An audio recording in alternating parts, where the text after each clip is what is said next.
Muito bom dia, está começando mais um programa Saúde e Evidência. E no programa de hoje vamos conversar com o médico cardiologista Dr. Pablo Leal, que vai fazer conosco um apanhado geral sobre todas as doenças relacionadas ao coração e também aquelas que advêm de outros órgãos, mas que repercutem no nosso sistema cardiovascular. O programa está imperdível e, claro, fique conosco. O Saúde em Evidência tem o apoio de Líder PE, Lojas LW, Memorial Imagem, Faculdade de Medicina do Sertão e Impact Soluções.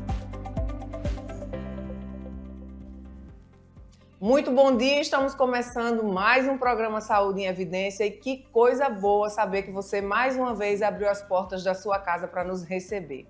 Como eu falei para vocês, a gente está aqui nos estúdios com o Dr. Pablo Leal, cardiologista, que vai conversar conosco sobre as doenças mais prevalentes dentro da cardiologia e todas as instruções que ele puder nos dar hoje. Você que está aí em casa vai ficar bem assistido de como prevenir, sobretudo prevenir. Por isso que o nome do programa é Saúde em Evidência e não Doença em Evidência, né, doutor Pablo? É verdade. Seja muito bem-vindo. Para nós é uma honra receber você aqui. Eu agradeço, Catarina, agradeço pelo seu convite, pelo convite da TVLW, para poder estar aqui falando um pouquinho sobre meu dia a dia, sobre a cardiologia, sobre a prevenção dessa doença que mais mata no mundo, que é o infarto. É verdade. Vamos começar fazendo aquela pergunta clássica. Doutor Pablo, a Bíblia diz que o coração alegre aformoseia o rosto, ou seja, a gente fica mais bonito com o coração alegre.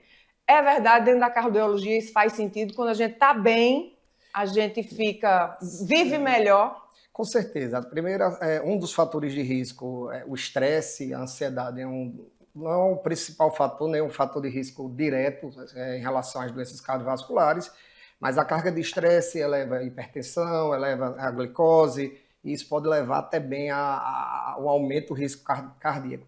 E assim, uma mente sã, um corpo sã.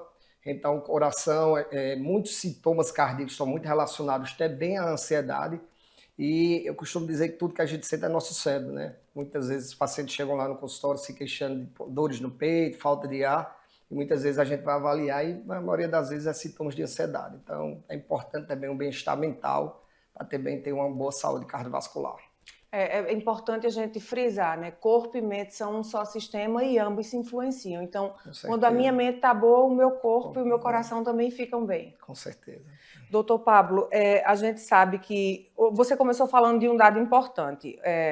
A hipertensão é uma das doenças hoje que mais mata. Vamos conversar um pouquinho sobre hipertensão. Hipertensão, ela é genético ou ela também é genética, mas ela pode também ser algo condicionado a um estilo de vida errado? De onde vem a hipertensão? A hipertensão é uma doença multifatorial, né? Como o nome já diz, várias causas. A principal é genética, 30% a 50% das causas de hipertensão é a genética, é a principal influência. Outros fatores, a idade, você tem uma ideia, 70% da população acima de 70 anos vai ser hipertensa, então a gente vai envelhecendo, infelizmente vai aumentando o risco, tanto das doenças cardiovasculares como a hipertensão, e também os hábitos de vida, né? Sedentarismo, que hoje é muito frequente na nossa sociedade, muito por causa das telas, né? A obesidade, que tem uma prevalência muito alta em todo o mundo, né? Nos Estados Unidos, 40% da população é obesa. Seriam esses principais: tabagismo, etilismo em excesso, tudo isso influencia na hipertensão. Tem também aquelas questões de pessoas que já nascem com uma predisposição genética. Existem patologias do coração que a pessoa já nasce com ela. Isso, são o que a gente chama de cardiopatias congênitas, que são aquelas cardiopatias que são desenvolvidas durante a gestação, uma má formação. Então o paciente nasce com sopro no coração, pode nascer com defeitos importantes, levando a doenças bem graves desde o nascimento. Qual é a relação do diabetes com doenças cardiovasculares? Muitas vezes a gente pensa como se fossem patologias distantes uma das outras, mas diabetes tem uma correlação muito forte. Sim, com certeza. A diabetes é uma doença muito cruel, é uma doença silenciosa nos primeiros anos de vida e que é a principal causa de infarto. Então não é nem a hipertensão. Na verdade, a doença mais relacionada à hipertensão é o AVC, o acidente vascular cerebral, e a diabetes, a principal doença relacionada ao infarto é a diabetes. A principal causa de diabetes, a principal causa de infarto é diabetes, e a principal doença relacionada à diabetes é o infarto. Então, todo paciente diabético ele já é considerado de alto risco cardiovascular. Sempre que a gente atende um paciente no consultório, na emergência, com a queixa de dor, é um paciente que a gente levanta mais, fica com as orelhas em pé, porque sabe que aquele paciente ele já é de alto risco para apresentar uma doença cardiovascular.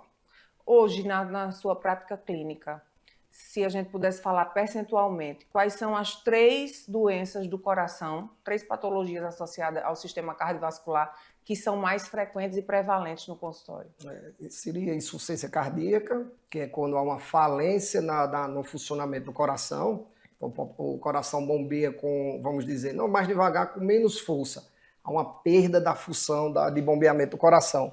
Que entre as diversas causas disso estão relacionadas à doença de Chagas, hipertensão, a hipertensão maltratada, ela pode levar ao crescimento, à dilatação do coração e à insuficiência cardíaca. Seria a hipertensão, né, que é o dia a dia da gente, que é bem prevalente, e as doenças cardiovasculares, o infarto e a angina, né, que é a dor no peito. A gente tem acompanhado nos jornais, também nas mídias sociais, um aumento muito significativo dos casos de AVC.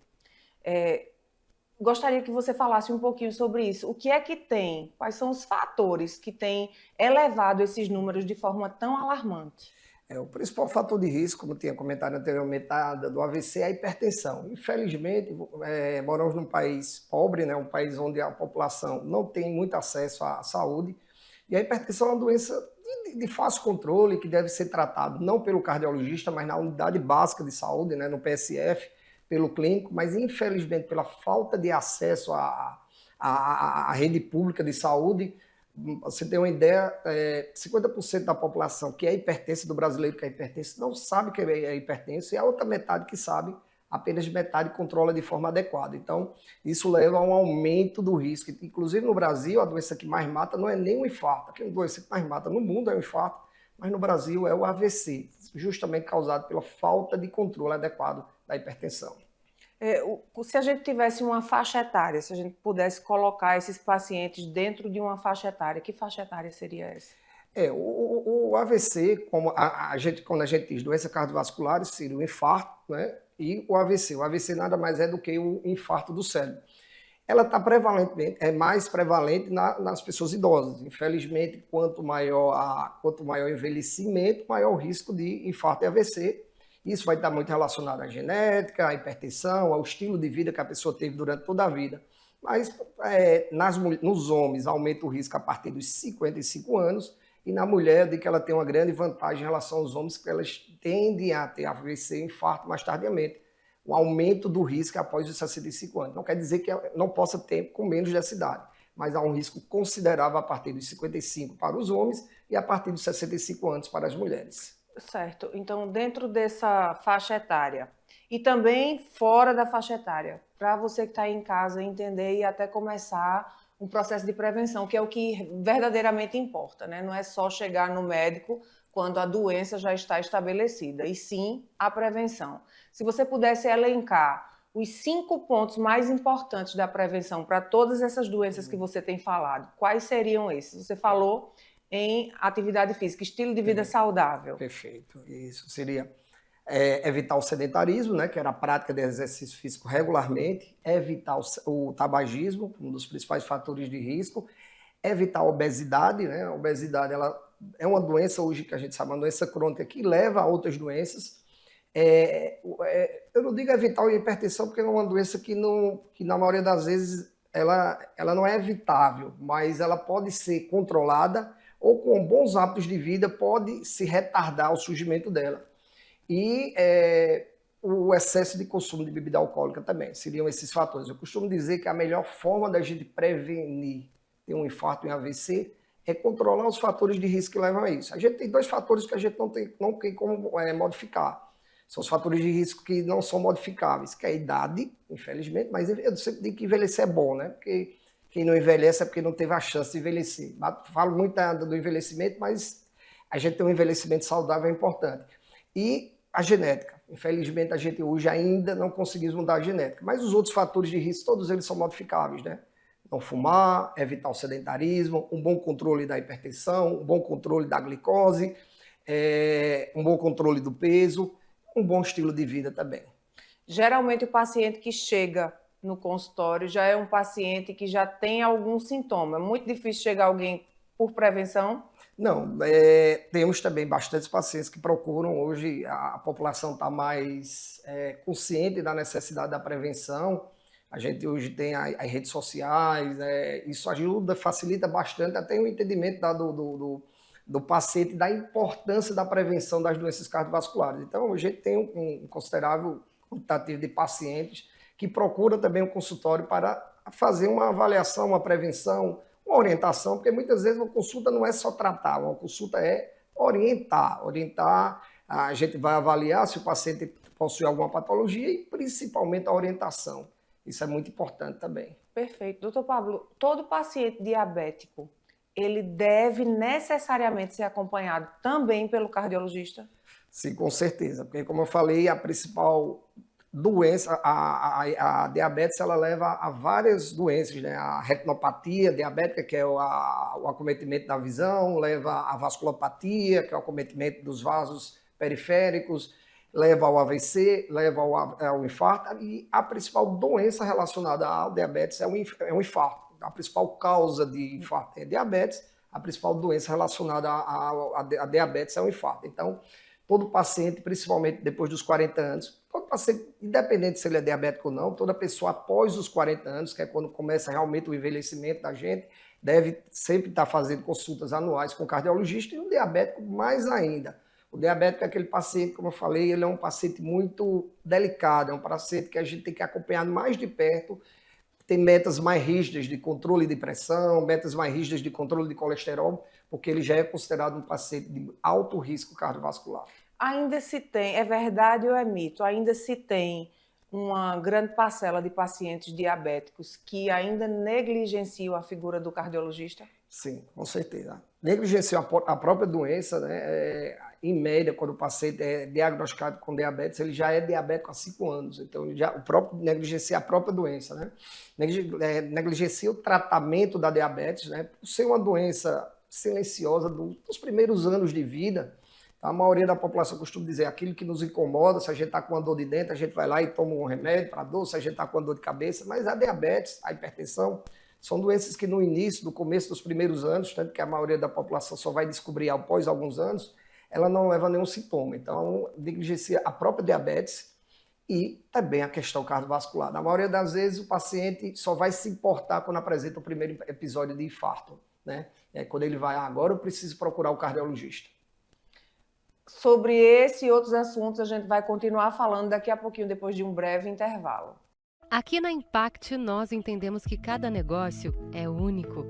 É por isso que oferecemos uma variedade de serviços personalizados para atender às suas necessidades específicas. Desde o desenvolvimento de sites modernos e intuitivos até o design gráfico criativo, passando pelo gerenciamento estratégico de mídias sociais. Também contamos com uma consultoria dedicada a fornecer soluções estratégicas em finanças, gestão de dados e logística para empresas de todos os portes. Estamos aqui para ajudar sua empresa a se destacar no mercado. Com a Impact, você terá acesso a uma equipe dedicada e experiente, pronta para impulsionar o seu sucesso. Vamos trabalhar juntos para alcançar seus objetivos e superar suas expectativas. Salas fixas, salas virtuais e salas de reuniões. Tudo em uma estrutura moderna e funcional. Precisa de um auditório? Temos capacidade para até 60 pessoas. Perfeito para eventos corporativos. E ainda uma área de lazer para o seu bem-estar.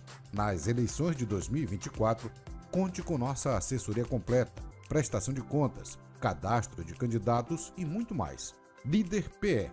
Modernidade e eficiência para o seu sucesso. O Saúde em Evidência tem o apoio de Líder PE, Lojas LW, Memorial Imagem, Faculdade de Medicina do Sertão e Impact Soluções. Estamos de volta para mais um bloco do programa Saúde em Evidência. Doutor Pablo, vamos falar desse bloco especificamente sobre hipertensão. Paciente que está em casa, o telespectador que está em casa, não necessariamente o paciente, mas o telespectador, você que está em casa, muito provavelmente você gostará de saber, quando o doutor Pablo responder, quais os sintomas ou quais os alertas ou como nós que nunca tivemos nada que nos levasse a uma consulta com um cardiologista, quais são os sinais de alerta de que a gente precisa, para além dos 40 anos, né, que já é praxe, a visita ao cardiologista, quais são os sinais que a gente precisa prestar atenção no nosso dia a dia, que muitas vezes eles podem vir disfarçados e nos distrair, para que não haja distração e que a gente chegue de forma retardada no consultório. O que é que a gente pode ensinar às pessoas que estão em casa? Bom, veja só, Catarina, diferente do que muitas vezes a população pensa, a hipertensão é uma doença silenciosa. Então, ela não apresenta, há muito confundimento da população em geral de associar sintomas como dor de cabeça, tontura, mal-estar e hipertensão. É muito frequente chegar no consultório, do meu consultório, os pacientes dizem, doutor, toda vez que eu tenho, toda vez que minha pressão sobe, eu tenho dor de cabeça. Eu digo, você tem que dizer o contrário. Toda vez que você tem dor de cabeça, a pressão se eleva.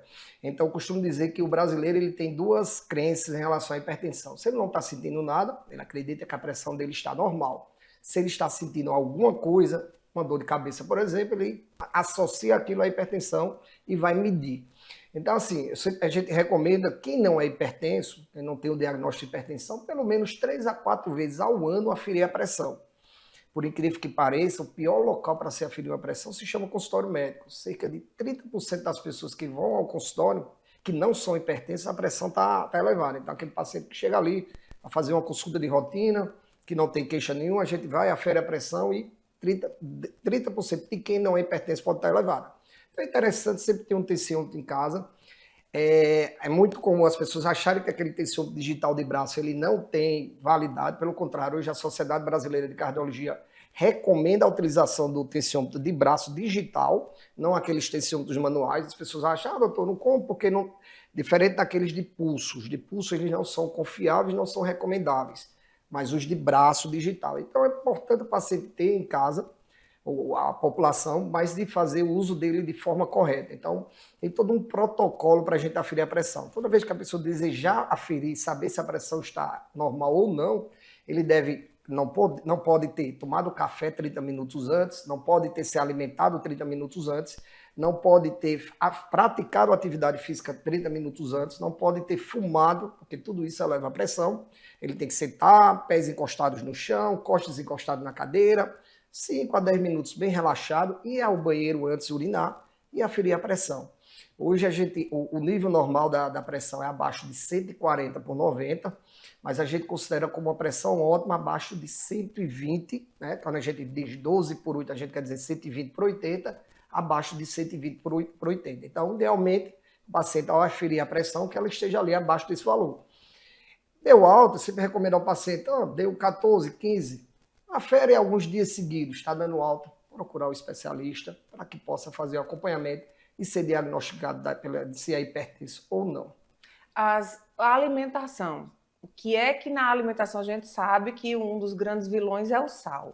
Para além do sal, fale um pouquinho do sal, mas para além do sal, tem outras coisas na nossa alimentação que podem nos levar a um quadro de hipertensão? O grande vilão da hipertensão, um dos grandes vilões como você falou, o sódio. Mas o sódio ele não está só presente no sal que a gente coloca na comida, né? Diferente, muitas vezes as pessoas pensam, eu vou diminuir a colocação do sal na comida.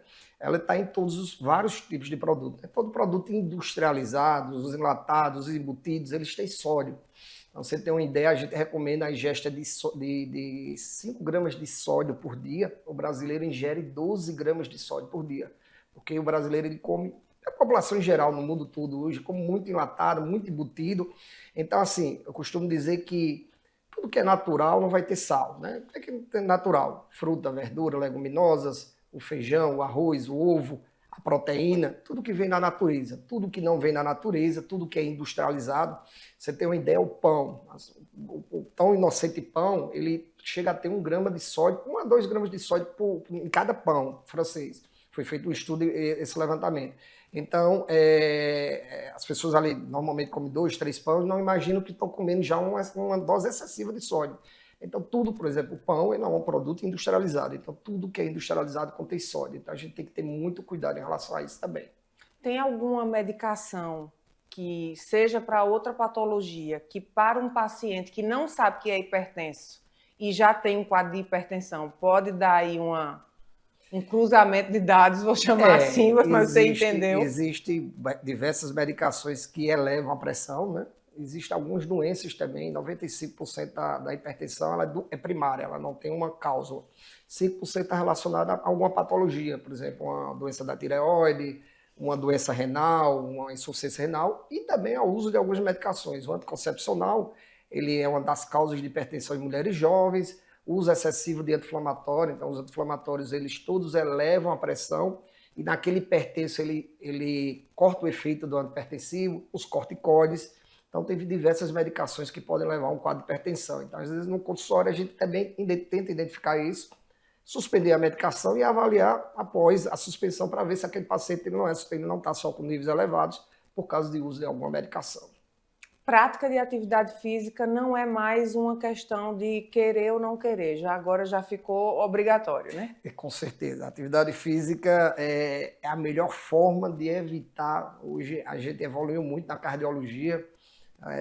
É a ciência, é a área da medicina que, por ser a doença que mais mata, a ciência é a área que mais tem estudo, mas não existe nenhuma medicação que substitua a prática de atividade física. Eu costumo dizer quando chega um paciente lá que já infartou, você toma muito medicamento, mas se você dissesse para mim, doutor, só quero praticar atividade física, eu não quero tomar remédio. Lógico que uma coisa não inviabiliza a outra, mas a prática de atividade física vai proteger muito mais do que aqueles medicamentos que também devem ser utilizados. Não é que o paciente vai deixar de utilizar a medicação, mas se ele não tomar só a medicação, ele não vai ter o benefício que é tão importante da prática da atividade física. A gente pegar hoje uma pessoa, eu falei da hipertensão, a hipertensão é uma doença que mais causa infarto no mundo, né? Que pratica atividade física regularmente, e uma pessoa que não pratica atividade física, aliás, um diabético, exatamente, e um sedentário que não é diabético, o risco desse sedentário ter um infarto chega até ser maior do que aquele paciente que é diabético e que pratica atividade regularmente. Então, hoje, faz parte, vamos dizer, da nossa prescrição ali, quando a gente faz prescreve, a gente não coloca no papel, mas a orientação sobre a prática da atividade física, ela é essencial. Quer viver mais, pratique atividade física.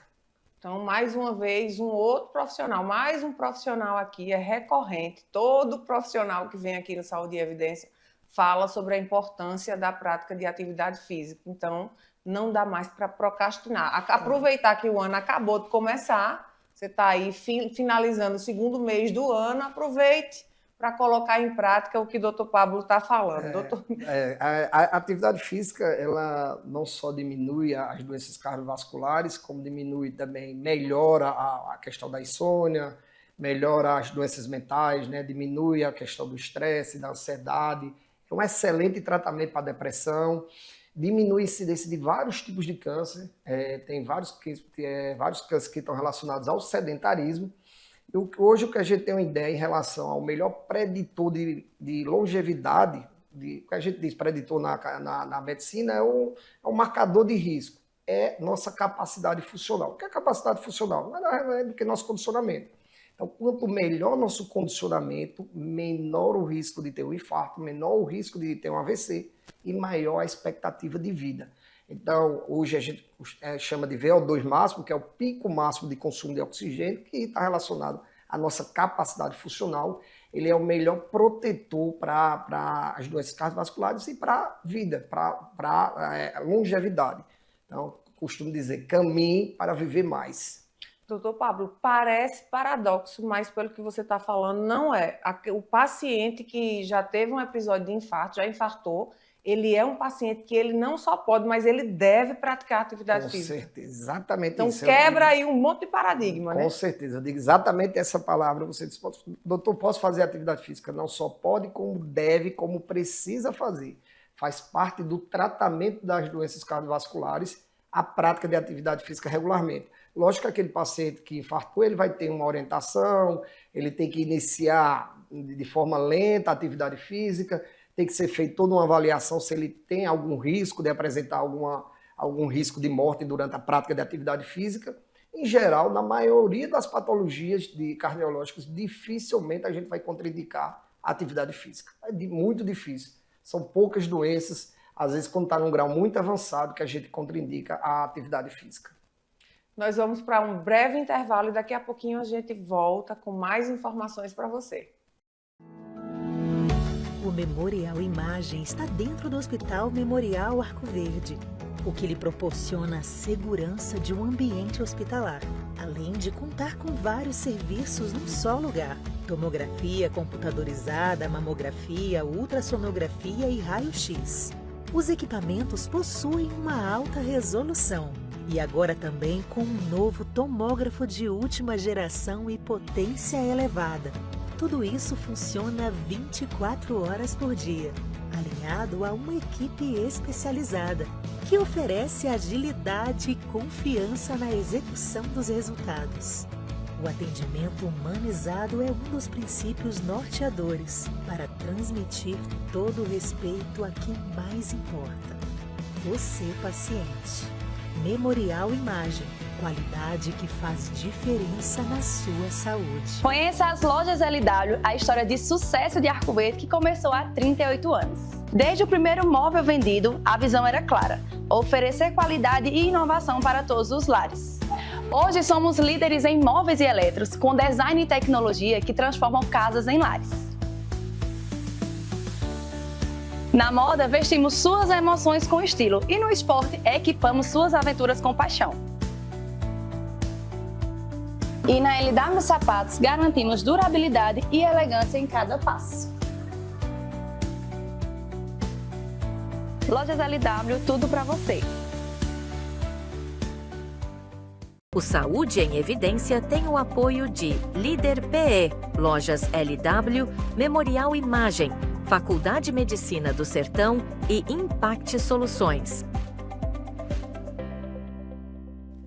E nós já estamos de volta e vamos continuar falando sobre a prática da atividade física, a importância de você praticar atividade física. Doutor Pablo, existe alguma orientação acerca de qual a melhor prática de atividade física e também sobre a periodicidade dessa atividade física? Primeiro a gente recomenda no mínimo 150 minutos de atividade física semanal, de atividade física moderada, idealmente 300 minutos. Se ela for atividade intensa, no mínimo 75 minutos e idealmente 150 minutos. O que é que a gente considera como atividade física moderada, se for a prática de atividade física aeróbica? Percorrer 1 km a cada 10 minutos. Então, quanto menos tempo percorrer aquilo, vai aumentando a intensidade. Hoje eu estava lendo até um estudo bem interessante, foi publicado agora recentemente, mostrando essa questão da periodicidade, que aquelas pessoas que praticam atividade física no final de semana, que só tem tempo de praticar atividade física no final de semana, vamos dizer, ele pratica 75 minutos no sábado, 75 minutos no domingo. Em vez de praticar 150 minutos ao longo da semana, 30 minutos por dia, o benefício cardiovascular é semelhante. Então, o que importa é praticar atividade física. Eu só consigo ir 2 dias na academia. É melhor do que não ir nenhum dia. Pelo menos praticar 150 minutos por semana, isso já vai ter um benefício muito grande. A gente tem 2 tipos de atividade física, como você perguntou. Atividade física, que o pessoal chama popularmente de cardio, que a gente costuma falar que é atividade física aeróbica, que seria a esteira, a bicicleta, a corrida, a natação. E atividade física, musculação resistida. Qual são a diferença das 2 atividades? A musculação, hoje, com o envelhecimento, a partir dos 40 anos, a gente vai perdendo massa muscular. E essa perda da massa muscular que se intensifica depois dos 60 anos, leva a um aumento do risco de queda, leva a um aumento do risco da diabetes. Diabetes costuma dizer que a glicose ela gosta muito de músculo. Então, quanto mais músculo a gente tem, mais consumo de glicose a gente vai ter. Então, infelizmente, a gente vai envelhecendo, né? Formando aquela obesidade abdominal, a sarcopenia, que é a perda de massa muscular, e vai aumentando o risco da hipertensão e da diabetes. Então, evitar a perda de massa muscular, isso vai fazer com que no idoso diminua o risco de queda, que é a 6ª principal causa de morte do idoso, leve ao idoso ter mais equilíbrio e leve também à diminuição do risco de infarto e AVC. E a atividade aeróbica, que é muito comum as pessoas irem para a academia e até pular o cardio, né? Vai na academia, faz 10 minutos de cardio e vai para a musculação. Muitas vezes pela questão estética, fazer atividade física não é questão de estética, é questão de saúde. E aí, como eu tinha falado anteriormente, a atividade física aeróbica, que é onde a gente vai conseguir um melhor condicionamento, essa é sem dúvida nenhuma a que vai trazer mais benefício cardiovascular.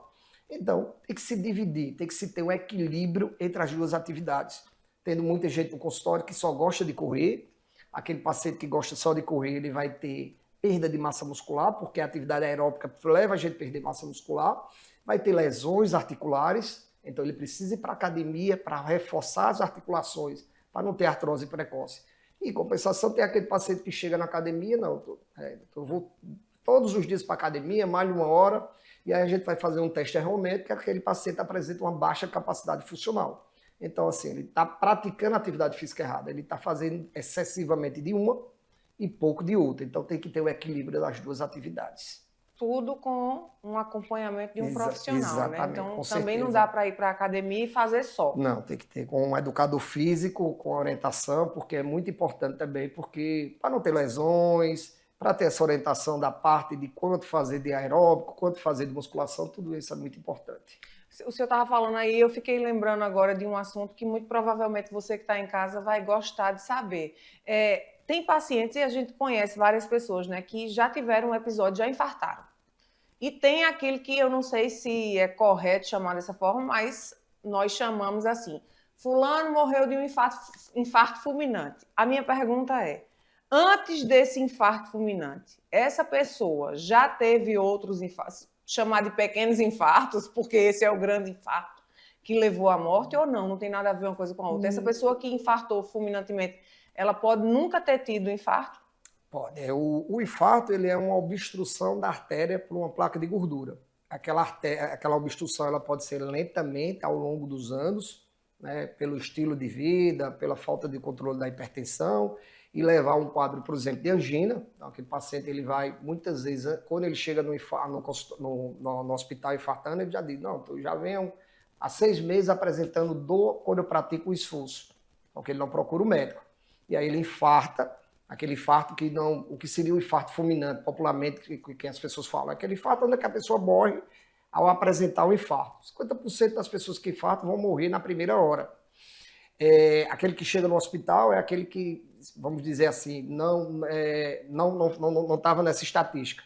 Então, assim, o infarto ele não pode dar um aviso. Então, o paciente pode começar a sentir dor, sentir angina, ele pode apresentar uma dor, vamos dizer, de repente ele está bem, e ali iniciar um infarto e, infelizmente, vir a falecer. É mito ou é verdade a história do braço dormente? É verdade.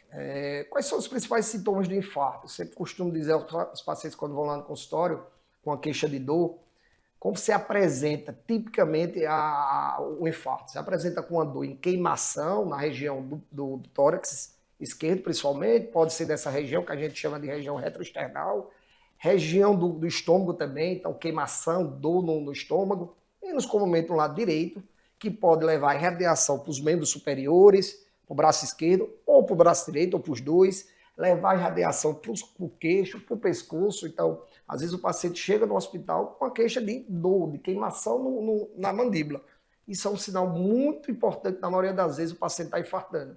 Associado a alguns fatores, como sudorese importante, náusea, vômito. Então, eu costumo dizer ao paciente, teve uma dor, ou algum familiar teve uma dor em opressão, em aperto, começou a vomitar, teve suor frio, falta de ar, procure a emergência, porque provavelmente deve estar infartando.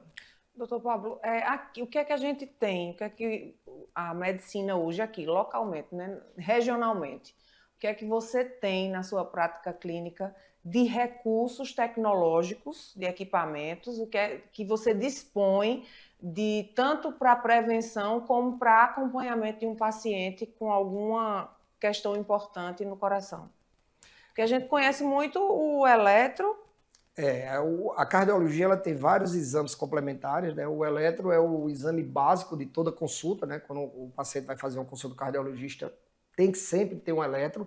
mas a gente tem o ecocardiograma, que é o ultrassom do coração, onde a gente avalia se o paciente tem sopros, avalia se o paciente investiga uma causa de cansaço, se ele tem um coração crescido, uma insuficiência cardíaca, avalia se ele já teve algum infarto, então a gente observa ali os infartos silenciosos. A gente tem o teste ergométrico, que é o teste de esforço, onde a gente vai colocar o paciente para andar numa esteira e a gente vai avaliar se ele tem alguma obstrução nas artérias, se ele apresenta algum risco na prática da atividade física, se ele apresenta alguma arritmia durante a atividade física, vai avaliar a capacidade funcional, vai avaliar a curva da pressão durante o esforço.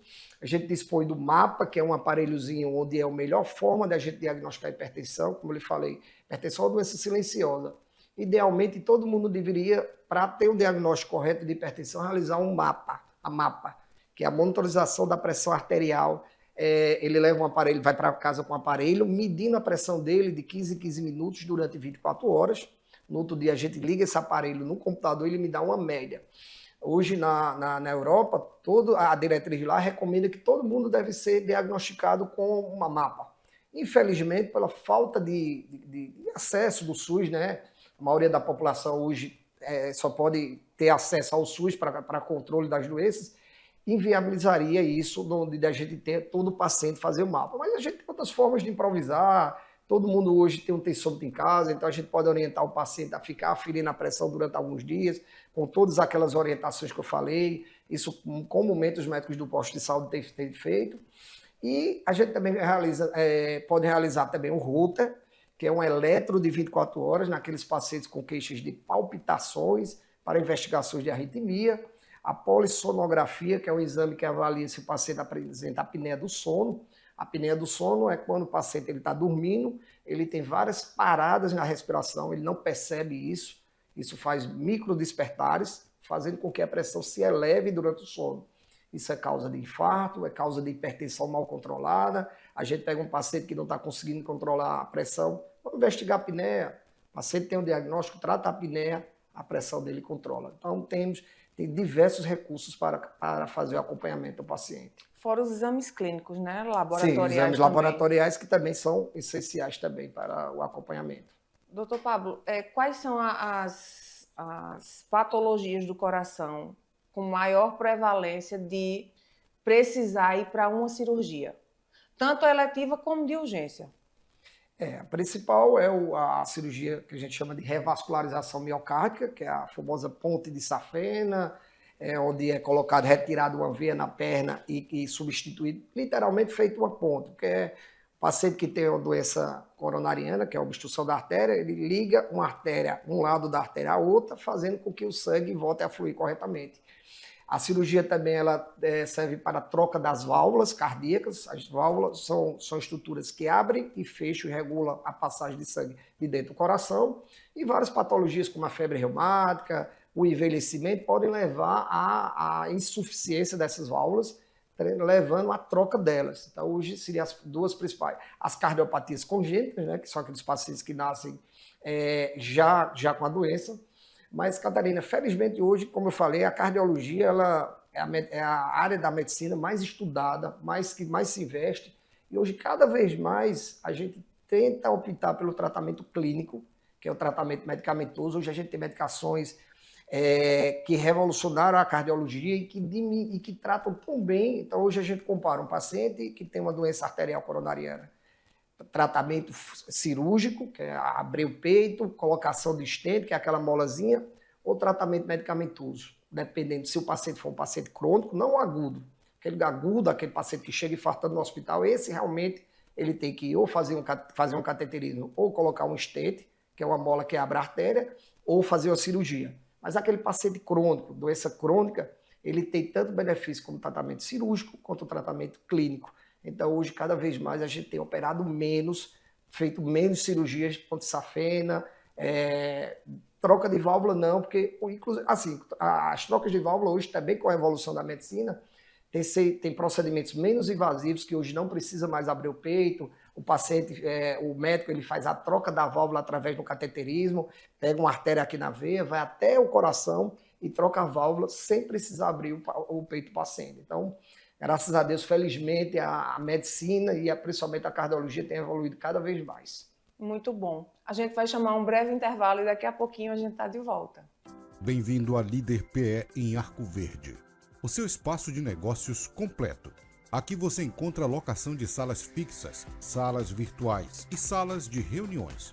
Tudo em uma estrutura moderna e funcional. Precisa de um auditório?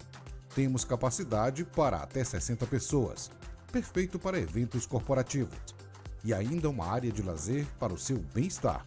Nas eleições de 2024, conte com nossa assessoria completa, prestação de contas, cadastro de candidatos e muito mais. Líder PE. Modernidade e eficiência para o seu sucesso. Conheça as lojas LW, a história de sucesso de Arco Verde que começou há 38 anos. Desde o primeiro móvel vendido, a visão era clara: oferecer qualidade e inovação para todos os lares.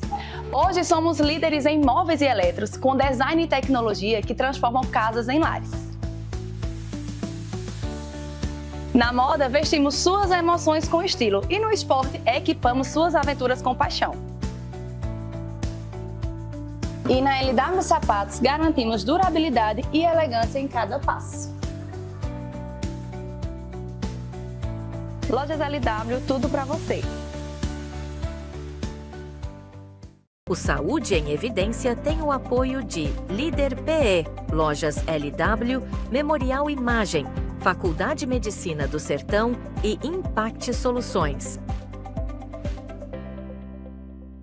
Estamos de volta para o último bloco desse programa do Saúde em Evidência. Doutor Pablo, insuficiência cardíaca. Certamente você que está em casa já ouviu falar nessa terminologia, mas o que é? Para que quem está em casa entenda o que vem a ser insuficiência cardíaca. Bom, veja bem, Catarina, eu costumo falar muitos dados estatísticos, porque o médico gosta muito de estatística, mas 15% dos idosos vão apresentar o quadro de insuficiência cardíaca, que seria a dificuldade do bombeamento de sangue pelo coração. O coração da gente nada mais é do que uma bomba de sangue. Então, o nosso sangue passa pelo pulmão, recebe o oxigênio e vai para o coração, para que ele bombeie o sangue para todos os nossos órgãos. Porque o coração é vital, porque sem oxigênio, nossos órgãos não funcionam. Sem oxigênio, nosso cérebro não funciona. Então, por isso que quando o paciente tem um infarto, o coração para de chegar sangue, para de chegar oxigênio, e a gente morre. Então, a insuficiência cardíaca seria a dificuldade do coração de bombear sangue, levando ao principal sintoma, que a gente chama de dispneia, que é o cansaço. Cansaço aos esforços. Vem associado a inchaço nas pernas, inchaço da barriga, cansaço quando o paciente se deita. Isso é um sintoma muito frequente. O paciente chega no consultório e diz: doutor, eu estou sem dormir há vários dias, porque toda vez que eu deito, eu fico cansado. Isso é um sintoma típico de insuficiência cardíaca. Porque o paciente, quando o coração não bombeia de forma adequada, faz com que retenha sangue no pulmão. E aí, quando ele deita, tipo, leigamente falando, é como se aquele sangue se espalhasse a mais pelo pulmão e aí leva ao cansaço. É uma doença bem frequente. Aqui no nosso meio, a gente tem uma doença que ainda, infelizmente, é uma doença ainda bem prevalente, que é a doença de Chagas, que é uma doença que não existe, por exemplo, nos países de primeiro mundo, que é transmitido pelo barbeiro. E hoje as pessoas dificilmente moram em casa de taipa, mas quem tem Chagas hoje desenvolveu insuficiência cardíaca, contrai o Chagas lá na infância, porque ela vai demorar 30, 40 anos para se manifestar. As outras causas é hipertensão, a principal causa, infarto, tem as miocardites, que é a inflamação do coração causada pelo vírus. Então agora no Covid, na pandemia, a gente teve muitos casos de miocardite. O paciente tinha Covid e evoluía com quadro de insuficiência cardíaca. O vírus do Covid, ele inflamava o coração, levando a uma perda de bombeamento eficaz do coração. E hoje temos também, felizmente, diversos tratamentos medicamentosos, onde a gente consegue uma melhora de qualidade da vida. O paciente com insuficiência cardíaca, a gente consegue fazer com que ele consiga realizar atividade física, consiga voltar a realizar seu trabalho com tratamento médico, consegue em 40% dos pacientes diminuir até normalizar a função, essa perda da função cardíaca, então consegue dar uma qualidade de vida, melhorar a qualidade de vida, porque a insuficiência cardíaca limita, o paciente ele passa a não conseguir fazer atividades habituais, até mesmo tomar banho. Então, com os medicamentos, a gente consegue trazer esse paciente para uma melhor qualidade de vida. Parece um contraponto, mas eu vou fazer essa pergunta. Se eu estiver errada, pode me corrigir, não tem problema. É a doença que mais mata, a hipertensão, é a doença que hoje mais mata, mas também a gente está vivendo uma era em que você falou que a medicina tem avançado muito, sobretudo a cardiologia. Então, parece contraditório. As pessoas não procuram na época que é para procurar e procrastinam isso, e por isso esse índice de mortalidade? Exatamente. A gente tem um dado que de 2009 para cá, houve um aumento de, acho que cerca de 50% do infarto e do AVC. Aqui no Brasil, tanto pela dificuldade do acesso à saúde pública, né, que infelizmente 80% da população dispõe da saúde pública, como com os hábitos de vida, né, o sedentarismo, a obesidade, a alimentação. Hoje, cada vez mais, a gente se alimenta de produtos industrializados, então as pessoas estão vivendo mais, né? 50, 60 anos atrás, uma pessoa, a expectativa de vida no Brasil era de 60 anos, hoje a expectativa de vida aumentou bastante, pelo avanço da medicina, mas também por fato da população viver mais, isso também leva acarreta mais prevalência de doenças. E aí eu queria até falar um adendo, você falou assim, a hipertensão é a doença que mais mata. Não, o que mais mata no mundo é o infarto. A hipertensão é uma das causas do infarto. Sim, verdade. Então, ela é uma doença silenciosa que leva a várias complicações. Doença renal, que é a doença do rins, ao infarto, à insuficiência cardíaca, ao AVC. Então, ela leva a complicações, a doenças que levam à morte. Certamente você que está em casa ficou aí com uma pulga atrás da orelha, ficou com certeza com vontade de saber, né, de ser investigado, de dar uma varredura aí no seu corpo, de fazer esses exames, de bater um papo com o Dr. Pablo, com um cardiologista da sua confiança, para que você se sinta mais seguro até para ter essa longevidade, que hoje é o que está em alta, é o que todo mundo quer, né? Que nós vivamos mais, mas vivamos bem. Com certeza. Então, eu vou abrir esse espaço agora, doutor Pablo, para que você possa passar, né, uma mensagem final para os telespectadores que estiveram conosco nessa manhã de sábado, e também fique à vontade para passar os seus contatos da clínica, falar onde você atende e também as suas redes sociais. Bom, Catarina, acho que o resumo daqui de hoje do dia seria a prevenção. A forma mais eficaz de evitar um infarto. Todo mundo vai no consultório, doutor, como é que eu faço para evitar um infarto? Não é só ir ao cardiologista, é ter bons hábitos de vida, é a prática de atividade física regularmente, dormir bem. Hoje a gente sabe que dormir pelo menos 8 horas por dia, isso diminui a questão do infarto, uma boa alimentação, evitar alimentos industrializados, embutidos, evitar o estresse, que às vezes é uma coisa que a gente não consegue no dia a dia, faz parte da vida. Então, assim, todo mundo quer viver mais e quer viver com saúde. Então, alcançar a longevidade com saúde, né? Isso é muito importante. Então, quando mundo diz, eu quero viver mais, mas quer chegar lá aos 80, 90 anos com boa saúde. Catarina, eu atendo na clínica Leal Cardio, atendo junto com meu irmão, meu sócio e irmão, meu parceiro, Ragnar Leal, ali na rua Dr. Carlos Rios, perto do hospital. Também as redes sociais da nossa clínica, a Clínica Leal Cardio. Estou lá todos os dias, de segunda a sexta, de manhã e à tarde, fazendo atendimento cardiológico, de consultas eletivas e também de urgência. E estou à disposição lá para quem quiser fazer um acompanhamento, para quem quiser tratar ou prevenir, porque antes de chegar lá já com a doença, a melhor forma é a prevenção e a orientação. Então, você que está em casa, se você, assim como eu, já passou dos 40, está na hora de entrar aí na Clínica Leal Cardio e agendar a sua consulta com o Dr. Pablo. Eu lhe agradeço por mais uma vez você ter ficado conosco até o final, e sábado que vem, pontualmente às 10 horas, é o nosso encontro. Até lá! O Saúde em Evidência tem o apoio de Líder PE, Lojas LW, Memorial Imagem, Faculdade de Medicina do Sertão e Impact Soluções.